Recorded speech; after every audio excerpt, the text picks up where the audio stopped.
meus irmãos. Vamos agora tentar passar a lição da Escola Sabatina de Adolescentes, porque a gente ao redor, né, tem muitas interferências, mas a gente tem que passar a lição mesmo assim. Infelizmente, nós não temos um lugar mais calmo, né, mais tranquilo para passar essa lição. Então, a gente tem que passar, a gente não pode deixar de passar a lição. Então, espero que os irmãos foquem somente naquilo que a gente vai tentar falar da lição e as interferências ficam de lado em nome de Jesus Cristo. Então, a lição dessa semana, o título é Paixão, no caso, né? Então, nós vamos ver aqui de quem fala essa lição, que lição de vida nós vamos tirar dessa lição para nós, né? O que o testemunho dessa lição dessa semana vai trazer para nós, o que nós também devemos fazer diante desse testemunho. Então, antes de tudo, vamos falar com o Senhor para que nós possamos ter agora iluminação para estudarmos a palavra dele, juntamente com a lição da Escola Sabatina. Oremos. Nosso Deus e nosso Pai, nós desde já, Senhor Deus, agradecemos por toda oportunidade que vem do céu para cada um de nós, meu Deus. Infelizmente, o Senhor ainda não voltou, mas felizmente, meu Deus, há mais tempo para muitos continuarem, meu Deus, se entregando ao Senhor. Então, foi um ato grandioso de misericórdia e de amor que o Senhor está tendo para com a humanidade, Senhor Jesus. A minha oração nesta manhã é para que todos os que estão te rejeitando, que eles possam, meu Deus, dar atenção ao teu santo nome. Perdoe-nos, ó Deus, nossos pecados. Nós te pedimos em nome de Jesus Cristo. Amém, Senhor Jesus. Então, vamos lá, meus irmãos. Estamos agora nessa lição falando sobre Paulo, Onésimo, né, e Filemon. Então, Paulo ele escreveu uma carta a Filemon, né, falando sobre Onésimo. E nós vamos saber quem era Onésimo, quem era Filemon, né? Sabemos que Paulo é o servo do Senhor e que eles também eram, né? Tanto Filemon como Onésimo. Também eu quero pedir a vocês, meus irmãos, que vocês possam deixar aí o seu gostei nessa lição, possam compartilhar a outros e também deixem aí os seus comentários. Também quero dizer que essa lição, embora ela tenha assim uns 45 minutos, não tem como a gente, quando você vai para a escola estudar, você não estuda 2 minutos, 3 minutos, você não passa meia hora numa escola estudando, né? A gente passa muito tempo estudando. Então, a lição é a lição da Escola Sabatina. Então, é um conteúdo que nós devemos, né, extrair o máximo de conteúdo para nós, para que nós possamos crescer mais ainda. Então, não tem como a lição ser algo curtinho, ser algo acelerado, ser algo rápido para agradar, né? Eu não posso fazer uma lição rápida, não que ninguém tenha reclamado, apenas estou dizendo assim porque às vezes a gente vê tantas lições curtinhas como se fosse assim, a gente está tornando até a mente das pessoas preguiçosas, né? Então a gente não tem que fazer uma lição tão curtinha, a gente tem que extrair o máximo, até mesmo na classe da Escola Sabatina aos sábados, você não vai passar uma lição rápida, bem curtinha, porque você vai perder o conteúdo maravilhoso que você tem aqui dentro dessa lição, né? Até mesmo nos versos. Então, meus irmãos, eu espero que possamos crescer através desses conteúdos que estamos tendo, dessas lições de Escola Sabatina de Adolescentes. E você que é adolescente, você pode aí, na descrição, você pode ver um pouco do conteúdo por dia. Apesar da lição ser estendida, você pode ler, apenas visualizar apenas o conteúdo por parte. Não precisa você tentar assistir todo de uma vez, a não ser que você não queira, né? Se você quiser ler todo de uma vez, você fica à vontade, se você quiser estudar. Mas tem por parte aí na descrição, tá certo? Então, vamos para o verso aqui de de Filemon, né? O capítulo 1, versículo 8. Então, vamos aqui ver aqui o que diz. Diz assim, ó, para nós. Pois bem, ainda que eu sinta plena liberdade em Cristo para te ordenar o que convém, prefiro todavia solicitar em nome do amor, sendo o qual sou o que sou, Paulo, o velho e agora até prisioneiro de Cristo Jesus. Eu li aqui o versículo 8 e o versículo 9. É muito interessante, né? Paulo disse que ele tinha autoridade, né, de falar para Filemon, ordenar. Ele disse, eu tenho autoridade de ordenar, mas eu quero lhe pedir, né? Então Paulo sabia que podia ordenar, mas preferiu pedir. Por quê? Para que Filemon pudesse refletir o melhor a ser feito. Então, quando a gente dá uma ordem, muitas das vezes aquela ordem se torna algo pesaroso para a pessoa. Se torna algo assim que a pessoa faz porque é o jeito. Mas Paulo, ele pediu. Quando a gente pede, a gente dá a oportunidade da pessoa refletir, valorizar, né, o que ela está fazendo. Então, Jesus, ele também pediu. Ele nos pediu muitas coisas. E Paulo pediu que Filemon, ele recebesse, né, seu escravo novamente, que ele recebesse ele de volta, não mais como escravo. A gente vai ver isso mais na frente. Então ele disse, olha, eu não estou te ordenando que você receba, eu estou te pedindo, né? Então ele disse assim, ele queria dizer para Filemon que ele tinha a oportunidade de refletir sobre tudo que Paulo estava falando naquela carta para ele, e sobre tudo quem tinha sido Onésimo, né? E o que Jesus era agora na vida de Filemon e quem Filemon era para Jesus. Então, ele disse isso para que Filemon refletisse, né? E não se sentisse alguém ordenado, né? Pelo fato de Paulo ter sido o mentor, né? Aquela pessoa que deu as primeiras orientações espirituais a ele. Então, a vida cristã não é uma jornada fácil, né? A parte de sábado fala para nós. Na verdade, a vida em geral pode ser muito dura, mas o consolo está em saber que Deus não nos criou para enfrentarmos a vida sozinhos. Fomos criados como seres sociáveis. A compaixão é um dos componentes essenciais para superarmos os desafios da vida. Então, em Colossenses 3,12, Paulo escreveu: portanto, como povo escolhido de Deus, santo e amado, revistam-se de profunda compaixão, bondade, humildade, mansidão e paciência. Sentir compaixão significa demonstrar profunda empatia pelo sofrimento de outras pessoas. Então, meus irmãos, é possível que você demonstre compaixão até mesmo por uma pessoa que você não goste. Por quê? Porque você vai se colocar no lugar daquela pessoa. Você agora vai deixar de lado as suas, aquilo que você tem com aquela pessoa e vai se colocar no lugar dela. Por exemplo, uma pessoa, a casa dela pegou fogo. Aquela pessoa, digamos que era um vizinho que implicava com você e tudo mais.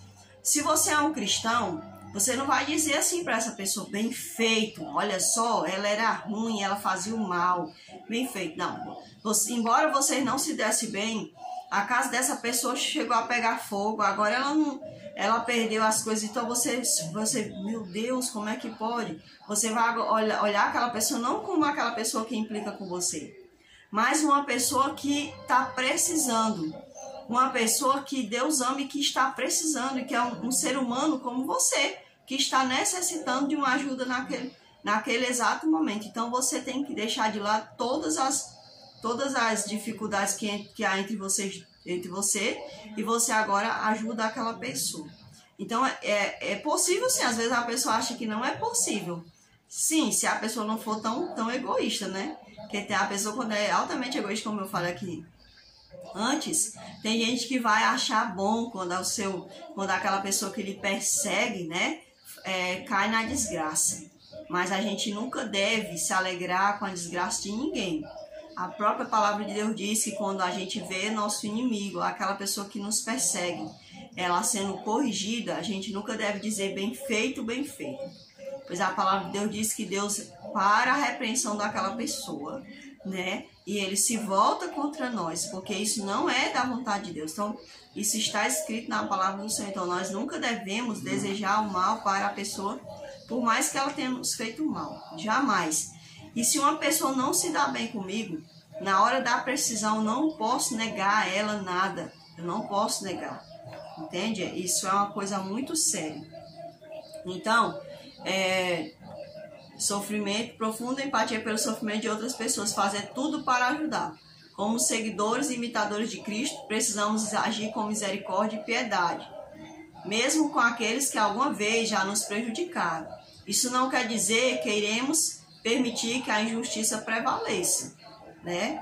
Mas ao nos depararmos com arrependimento sincero, devemos agir com compaixão e espírito perdoador.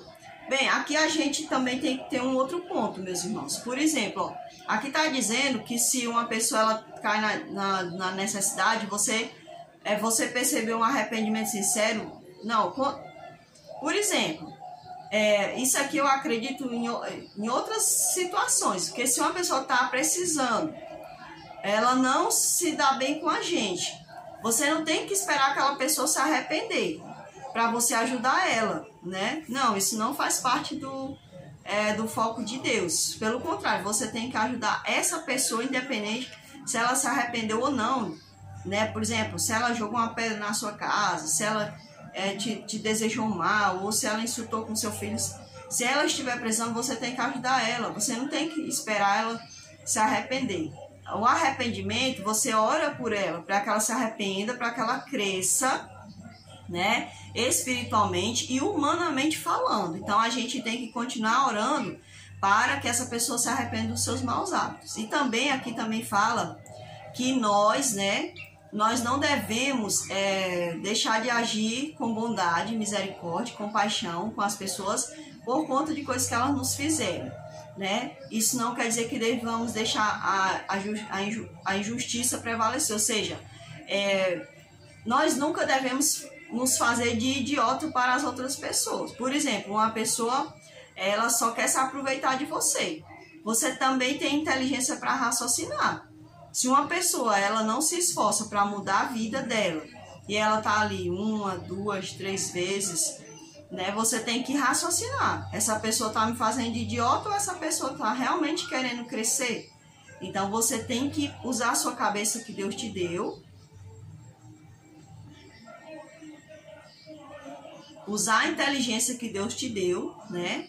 E aí agir e pensar, raciocinar. Essa pessoa, né? Ela está me fazendo de idiota, né? Isso, a Bíblia nunca nos diz que a gente deve se fazer papel de idiota. A Bíblia não diz isso, né? A Bíblia, ela nos ensina a sermos pessoas pensantes. Ensina-nos a sermos pessoas racionais, né? Pessoas inteligentes. Se uma pessoa ela age assim, dessa forma, agindo de forma tola, ela ainda não aprendeu a estudar a palavra de Deus corretamente, porque a palavra de Deus ela nos ensina a sermos seres pensantes. Aqui na parte de domingo nós temos as nossas perguntinhas, né? Fala assim, o que Filemon era de Onésimo? Então nós sabemos que Filemon era o senhor, né? Digamos assim.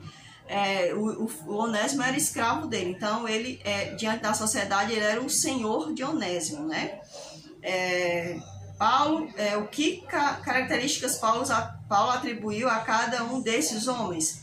Então, Filemon era um homem colaborador, companheiro e irmão. Então, Paulo disse para aquele homem, olha, você é nosso colaborador no reino de Deus. Você é meu companheiro, você é meu irmão. Então, Paulo deu essa característica a ele. Para Onésimo, Paulo disse, ele é um filho, um irmão caríssimo.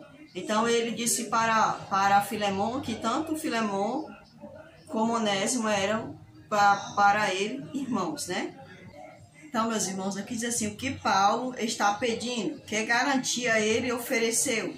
Por que você acha que ele foi movido a tão profundamente dar tais garantias? Então, Paulo pediu que Filemon recebesse Onésimo, não como escravo, mas um homem livre em Cristo, socialmente confiava em Onésimo.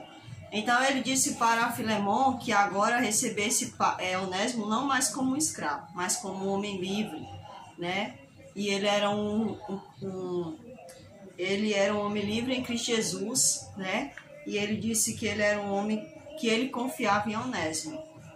Então Paulo conviveu com Onésimo ali, na cidade onde Paulo estava agora morando, né? E ele conheceu ali, na convivência, ele viu que Onésimo, né, era uma pessoa que podia, sim, dar uma segunda chance, né? Dar uma oportunidade. Coloque-se no lugar. Isso aqui é interessante até a gente falar, meus irmãos, que muitas das vezes uma pessoa, ela está tentando mudar, mas muitas vezes a gente não confia, a gente não quer dar a chance para essa pessoa mostrar que ela está tentando mudar. E o que acontece? Às vezes a pessoa ela acaba pensando assim, poxa vida, eu estou me esforçando e as pessoas estão achando que eu não estou tentando mudar. Então o inimigo ele pode até tentar aquela pessoa, né? Para que aquela pessoa não insista mais em querer uma nova vida, né? Então a gente tem que orar por essas pessoas que estão um dia saíram da droga e estão tentando voltar para a sua sanidade mental, né, e espiritual. Pessoas que um dia foram errantes pelo caminho, né? A gente tem que orar a Deus e buscar entregar nas mãos de Deus essa pessoa e deixar essa pessoa entender que a gente está também torcendo por elas, pela mudança delas. Então isso é muito interessante que a gente possa ver essa situação também, né? Analisar essa situação também. Coloque-se no lugar de Filemão. Qual seria a sua resposta? Explique. Ora, humanamente falando, eu ia ver as atitudes de Onésimo. É impossível você... Por exemplo, Paulo. Por que Paulo disse para Filemão para ele aceitar Onésimo novamente e disse que Onésimo era uma pessoa de confiança? Porque Paulo, ele avaliou, né, a vida de Onésimo. Então, Paulo não ia... se o Onésimo fosse uma pessoa errada... Aí o Paulo ia mandar Filemão receber essa pessoa em casa. O Paulo não era idiota, gente. Então a gente tem que entender que a gente também tem inteligência para raciocinar. A Deus deu inteligência, a gente foi para isso, né? Para a gente julgar as coisas, né? O que é julgar? É analisar, né? Fazer ali um exame minucioso, como Jesus disse, né? Ele disse que a gente deve examinar as escrituras. Então quando há um julgamento, o juiz ele vai julgar, né, ali as provas, né, que os advogados dispõem para ele, né, o advogado acusado e o advogado que está ali tentando livrar o criminoso. Então o juiz ele vai ver as provas, né, e vai julgar a causa, né. Então da mesma forma nós temos inteligência para julgar as coisas, julgar as atitudes das pessoas. Né? Então, humanamente falando, a gente tem que ver as atitudes e ali, então, ir liberando, né, o crédito para aquela pessoa. Né? Em uma frase, resume o pensamento central do texto bíblico. Partilhe com a classe porque você fez essa declaração. Então, Paulo... um resumo, né? Paulo pediu uma nova chance para Onésimo. Por quê, gente? Era muito difícil a pessoa ser um escravo, né? Um escravo era um nada na sociedade. Então, o Onésimo agora ele era um servo de Jesus Cristo. Ora, já era difícil ser um escravo. E agora um escravo cristão, agora era mais difícil mesmo, né? Então, Paulo, ele entende que tinha que interceder por Onésimo.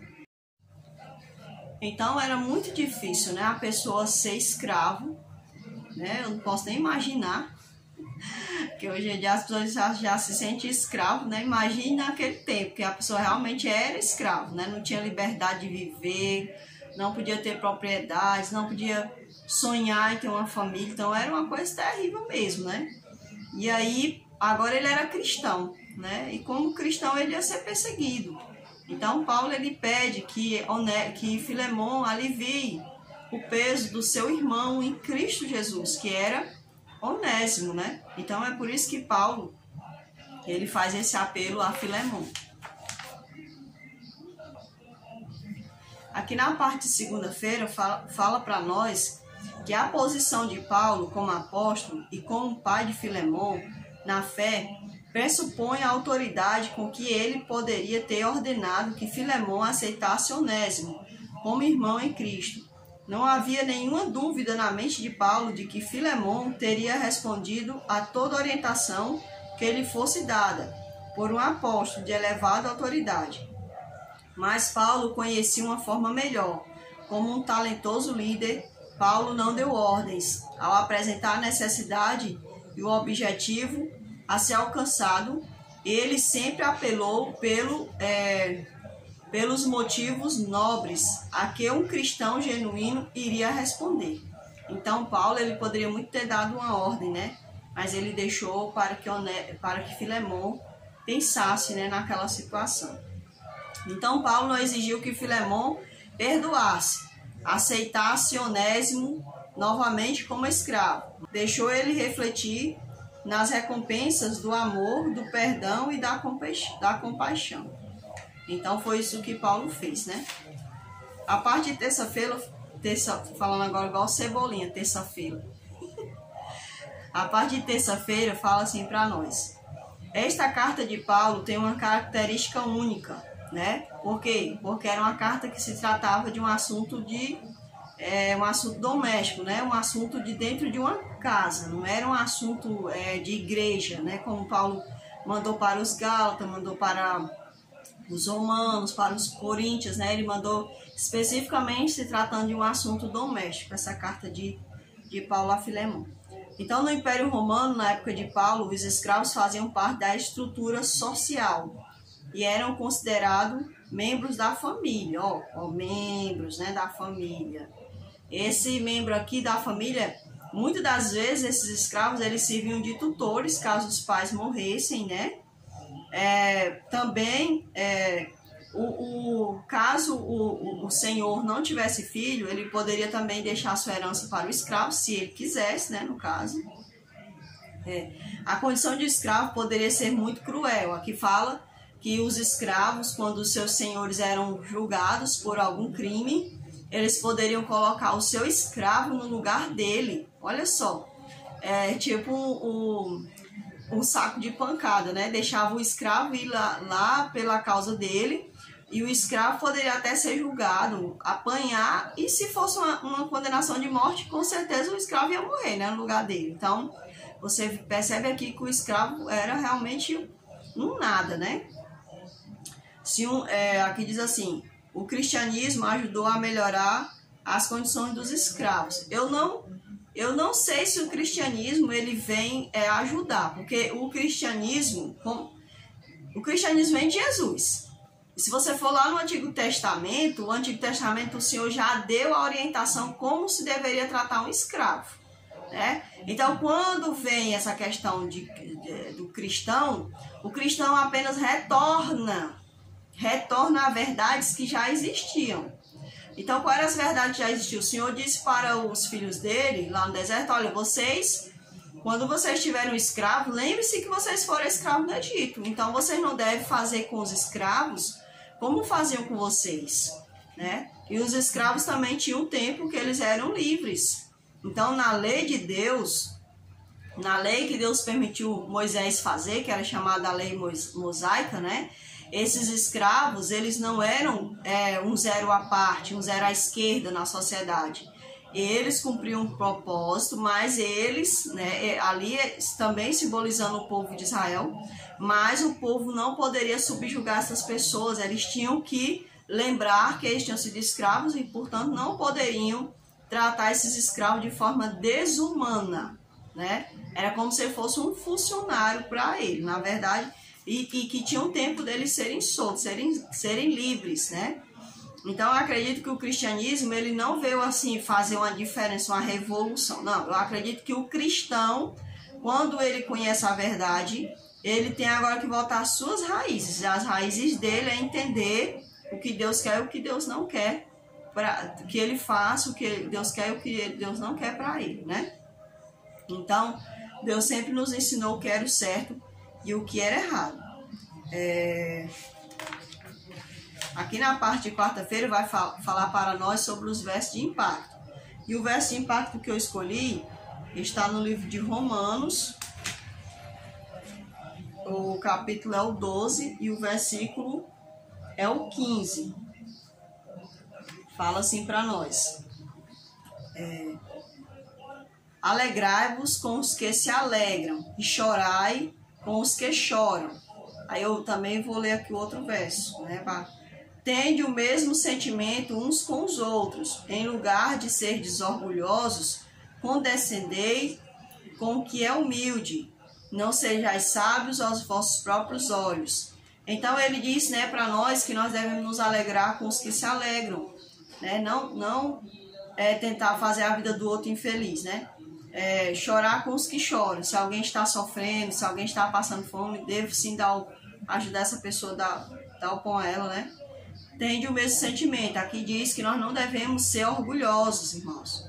O orgulho é uma das coisas mais piores que existe. Tem gente que é tão orgulhoso que você pensa que às vezes ele está sendo humilde, mas às vezes ele não é humilde. Ele está apenas colocando uma capa de humildade, mas na verdade ele é uma pessoa orgulhosa. Então, o orgulho é uma coisa terrível. Não se deve ser sábio aos nossos próprios olhos. Nunca devemos ser sábios aos nossos próprios olhos. Achar que nós sabemos de tudo, que nós temos a capacidade de tudo. Isso é um dos piores defeitos que a gente pode ter nas nossas vidas. Não torneis a ninguém mal por mal. Se alguém faz algo ruim comigo, eu não devo devolver na mesma moeda para essa pessoa. Nunca, jamais devo devolver na mesma moeda, né? Ele diz assim: esforçai-vos por fazer o bem perante os homens. Se possível, quando depender de vós, tende paz com todos os homens. Então ele diz que eu devo fazer um esforço, até mesmo para conviver com pessoas que me causam mal. Às vezes essa convivência não é uma convivência de viver agarrado, não, é uma convivência de viver em paz. Você já ouviu falar que alguém diz assim: olha, depois que eu me apartei um pouco mais dessa pessoa, eu tive mais paz com ele. Então, às vezes, quando a gente está convivendo muito com a pessoa, às vezes você vive mais em atrito do que em paz. Então, Deus não quer que a gente viva em atrito. É melhor a gente viver em paz, mesmo estando um pouco distante daquela pessoa, do que eu conviver com aquela pessoa bem pertinho e viver uma vida de terror, né? De atrito, né? De sofrimento. Aqui diz mais: tende paz com todos os homens, não vos vingueis vós mesmos, amados, mas dai lugar à ira, porque está escrito: a mim me pertence a vingança, eu é que retribuirei, diz o Senhor. E é interessante, aqui diz que nós devemos dar lugar à ira, não é fazer um quartinho para a ira e crescendo dentro da gente. Dar lugar à ira é você deixar a ira ali de lado, né? E a ira, deixar ela se acalmar, né? Porque raiva, irmãos, é normal você ter raiva, é normal você ter mágoa. E é até normal você ter ira. Porque a ira é um senso que se você tem ira de algo, é porque alguma coisa mexeu com os seus sentimentos, com o seu racional, né? Mas você agora pegar aquela ira e agora agir, né? Aí é diferente, entende? Você não deve dar lugar à ira nesse sentido, né? É dar mais motivação à sua ira, né? Mas deixar ela, né, encontrar seu lugarzinho para ela ir embora. Então a gente não deve agora agir: se eu estou magoada, agora eu vou tramar uma vingança contra a pessoa. Não devo fazer essas coisas. É interessante o que Paulo fala aqui também, diz assim, pelo contrário, se o teu inimigo tiver fome, dá-lhe de comer, se tiver sede, dá-lhe de beber, porque fazendo isto, amontoarão brasas vivas sobre a sua cabeça.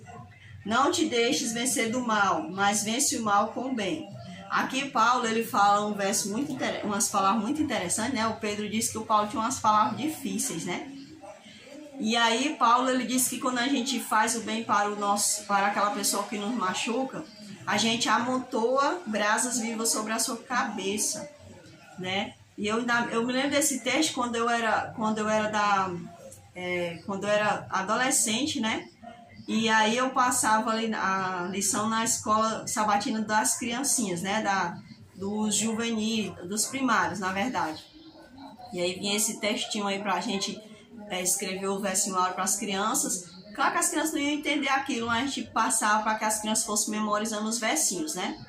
E é interessante essa palavra de Paulo, porque diz que quando a gente faz o bem para aquela pessoa que nos persegue, é como se amontoasse a brasa viva na cabeça dele. que é uma brasa? Uma brasa é uma coisa que é uma brasa viva, ele está dizendo. Não é uma brasa apagada, é uma brasa viva. Então você faz aquela pessoa ficar assim, pensando, por que o meu próximo faz isso comigo? Sendo que eu desejo tanto mal para ele, sendo que eu implico com ele. Como essa pessoa pode fazer isso comigo, né? Fazer o bem para mim, sendo que eu só faço o mal para ele. Então, amontoar a brasa viva é fazer essa pessoa, né? Assim, pensar, né? Essa pessoa fica assim, pensativa. Como é que essa pessoa pode fazer isso comigo, sendo que eu ajo assim com ela, né? Então, é isso que Paulo também quer dizer para nós, né? Claro que tem outras explicações, né, irmão? A minha explicação, né, não limita as outras, né? Aqui na parte de quinta-feira, mas hoje eu tô um verdadeiro cebolinha, viu? Na parte de quinta-feira, entre os que entregaram coração a Deus em Roma, estava Onésimo, um escravo pagão que havia ofendido seu mestre, Filemon, em um cristão de Colossos. E tinha acabado... Gente, isso aqui, olha, quando a gente não enxerga direito, a gente vai ficando igual uma pessoa que não sabe ler. Tinha escapado para Roma. Com seu coração bondoso, Paulo tentou aliviar as necessidades do pobre fugitivo. E então trabalhou para trazer a luz da verdade à sua mente obscurecida. Onésimo ouviu a pregação, confessou seus pecados e se converteu a Cristo. Paulo, por que Paulo fez isso, irmãos? Aqui a lição diz que Paulo tinha um coração bondoso. Paulo, ele fez isso porque ele era um cristão e ele, como cristão, ele sabia que o certo era ele fazer a unificação entre Onésimo e Filemon. Por quê? Porque Filemon, ele tinha cuidado de Onésimo por muito tempo, ele era um escravo. Eu não sei por quanto tempo, irmãos. A Bíblia, ela não fala, ela não é um livro histórico. E eu não tenho fontes históricas para dizer para os irmãos o que Onésimo tinha feito para ele estar...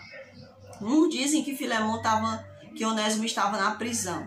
Outro dá a entender que Onésimo, ele ouviu uma das pregações de Paulo ali naquela cidade e se entregou a Jesus. Eu não sei, né? Vai que ele já era um cristão também, já lá na casa de Filemon. Eu não sei, né? Eu não sei se ele havia fugido da casa de Filemon e por isso foi preso, porque... Pelo histórico aqui diz que quando um escravo fugia, o que deveria acontecer com ele era a morte, né? Então eu não sei se ele fugiu também. Então eu não sei quais as circunstâncias se encontrava Onésimo. Mas eu sei que Paulo ele fez esse pedido a Filemon porque ele sabia que não tinha outra situação para Onésimo. Como escravo, Onésimo não tinha para onde ir, ele não tinha quem ajudasse ele. E se Filemon tinha escravos, era porque ele tinha condições. Então, Paulo ele apelou para Filemon, porque era uma das pessoas que poderia com certeza ajudar Onésimo, socialmente falando. Então, Paulo apela para Filemon, né? Não pedindo que ele recebesse mais ele como escravo, mas como um homem livre em Cristo Jesus. Então, Paulo também faz um pedido para que Filemon não tenha mais ele como um escravo, mas como um irmão em Cristo Jesus. Então, eu não sei qual foi a circunstância, né, que levou ali, talvez esse encontro, essa situação fosse necessária para que Onésimo encontrasse Jesus Cristo. Eu não sei. Eu só sei que o que Paulo fez foi, raciocinou nesse sentido, ele pensou em Cristo Jesus, né? Com certeza ele orou, Deus deu essa resposta a ele, para que o melhor para Onésimo e para Filemon fosse isso, né? Que ambos se reencontrassem, não mais como senhor e escravo, mas como dois irmãos em Cristo Jesus, né? Aqui na parte de sexta-feira fala assim para nós: como sempre fazia por aqueles com quem entrava em contato, o apóstolo manifestou grande compaixão por Onésimo. Viu nele um filho de Deus, não um escravo. Ao interceder por ele junto a Filemon, Paulo enfatizou o poder divino de transformar situações ruins em bênção para todos os envolvidos. Agora Onésimo poderia se tornar verdadeiramente útil a Filemon. Como irmãos em Cristo, ambos deveriam prosseguir na missão de servir ao grande mestre. Então, agora, né, nessa situação, viu-se uma grande oportunidade de Filemon e Onésimo se juntarem, né, num só propósito. Qual era o propósito? O propósito de levar o nome do Senhor dos Senhores. Porque Filemon tinha que entender que ele não era mais senhor de ninguém. Só havia um Senhor, que era Jesus Cristo.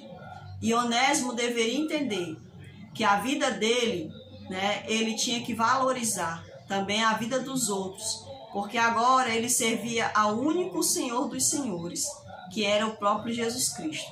Então deveria haver entre ambos um respeito mútuo, né? Um amor de irmãos, um amor de cristãos, né? Deveria haver entre eles dois. Então, diz assim para nós, né? Que essa característica seja percebida também em nossas vidas. Que sejamos compassivos e amorosos, aliviando o fardo daqueles que estão à nossa volta, como verdadeiros cristãos que servem e temem a Deus. Muitas das vezes, irmãos, nós não estamos aliviando o fardo uns dos outros, né? Às vezes a gente só quer ter o nosso fardo aliviado, porque o nosso egoísmo, todos nós somos egoístas por natureza.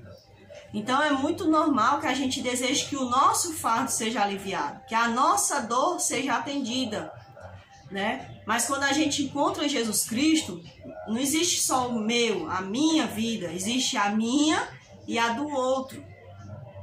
E mesmo que esse outro me cause danos, me cause transtornos, eu devo respirar fundo e ainda assim estender a mão para ele, né? Ajudar, tentar aliviar o fardo dele de alguma forma, né? Não é agora abrindo as portas, fazendo todo possível para aquela pessoa, não. Porque às vezes quando a gente tenta fazer tudo pela pessoa, a gente está atrapalhando a ação de Deus na vida daquela pessoa.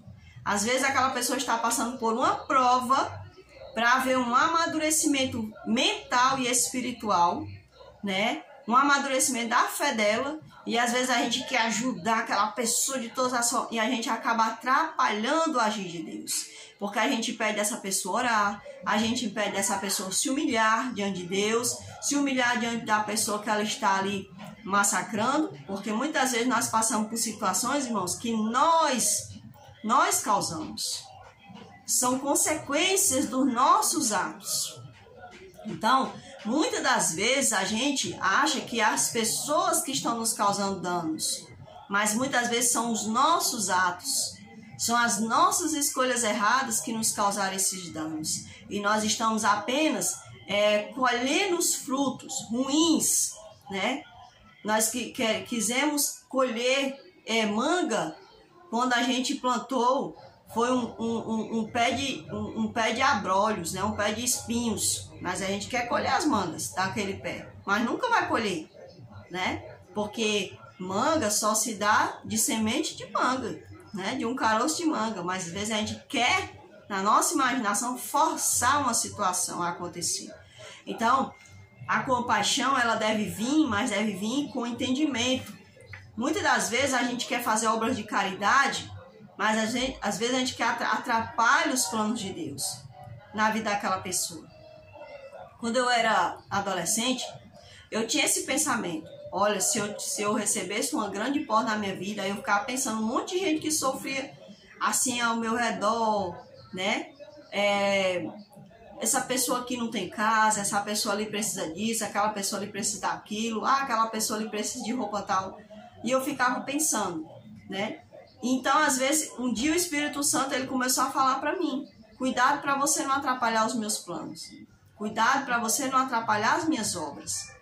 Você pode sim estender a mão ao seu próximo, mas você tem que ter cuidado, né? E eu me lembro que quando eu cresci, a minha mãe contando que um médico, ele falava, né, que as pessoas deveriam, ele fazia uma palestra, né?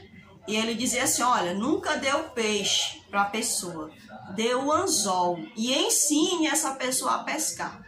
Então, muitas das vezes o mundo ele ensina o conceito de solidariedade e compaixão é errado, porque nós vamos lá e nós fazemos o que aquela pessoa deveria fazer.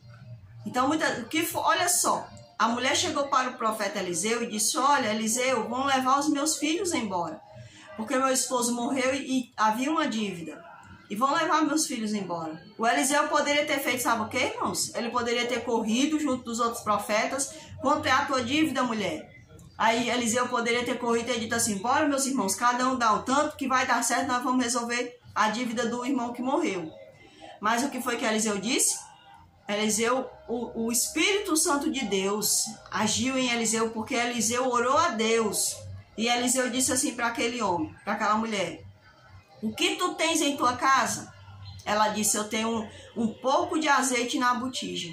E ele disse: pois vai, pede as vasilhas emprestadas aos teus vizinhos. Aqui Eliseu, ele mais uma vez mandou a mulher agir com um empréstimo, né? Agora de vasilhas.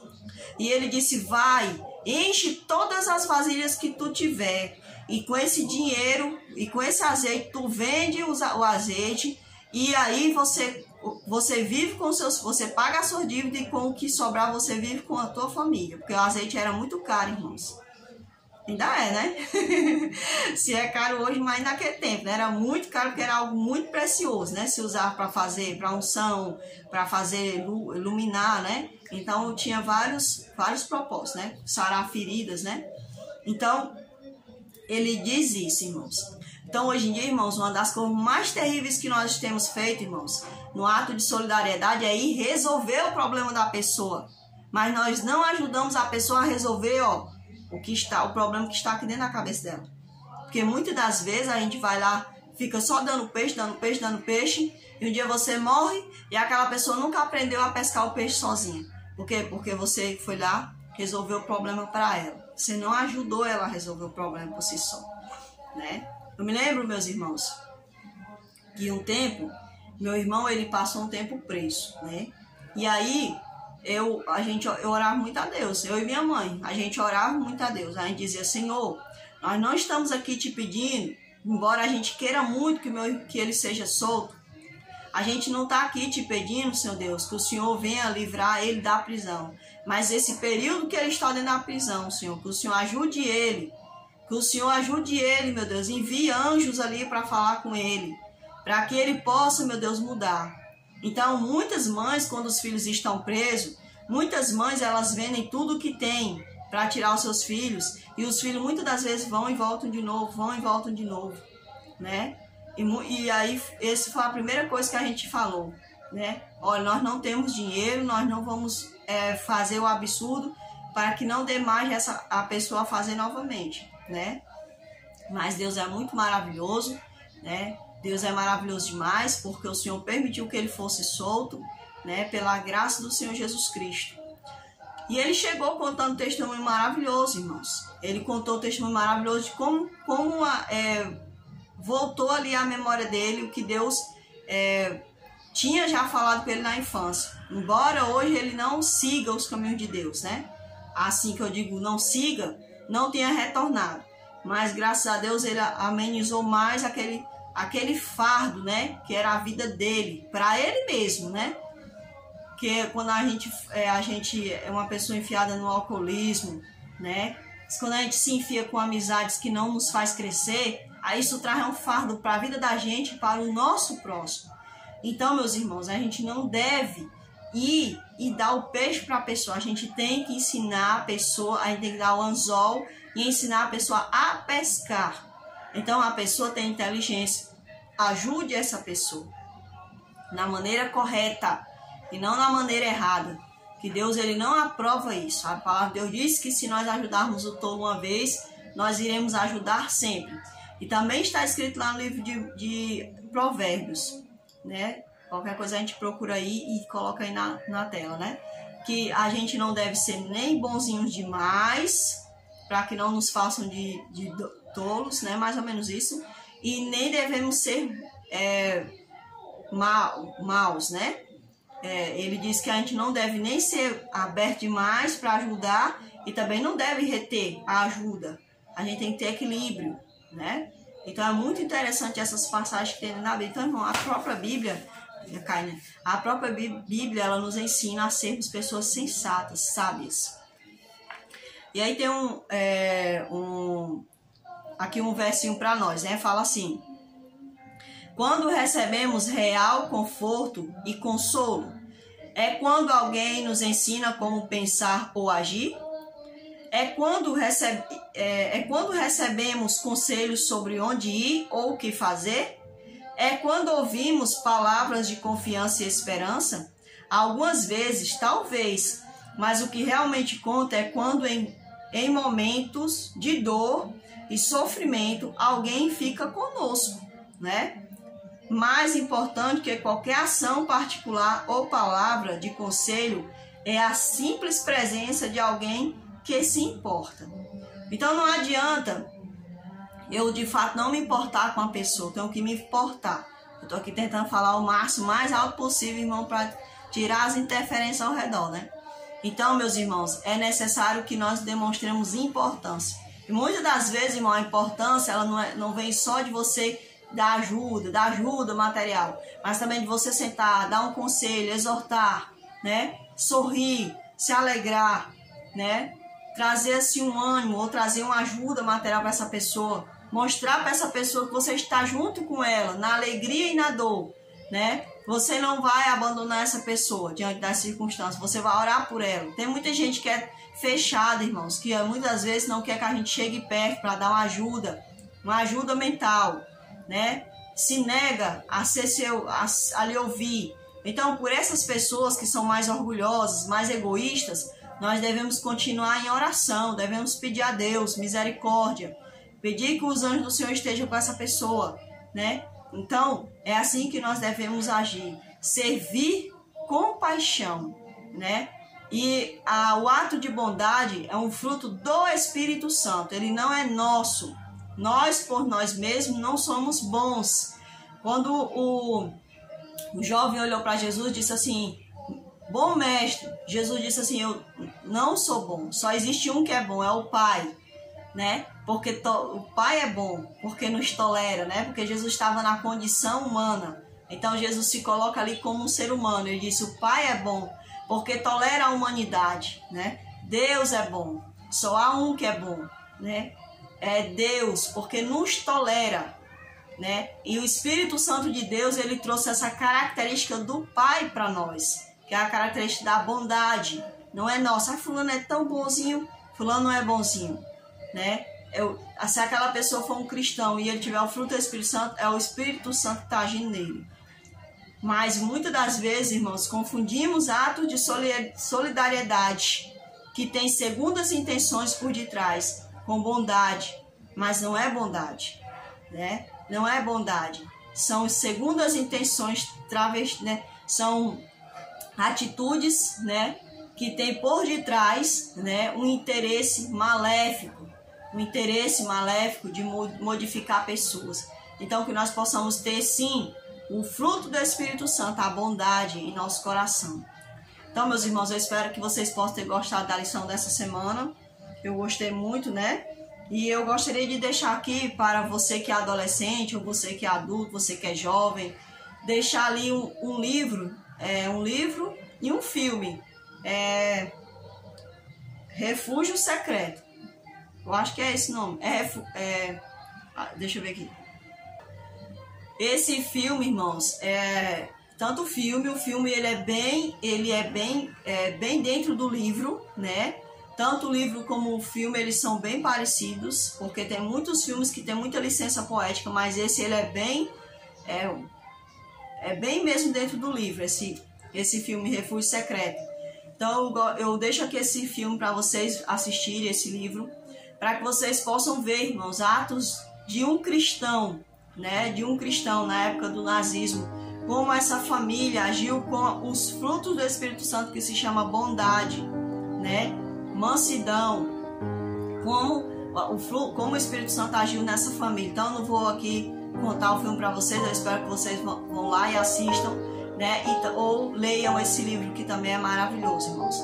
Então eu espero que o Espírito Santo possa estar conosco e vamos orar nesse momento para que possamos crescer na graça do Senhor Jesus Cristo.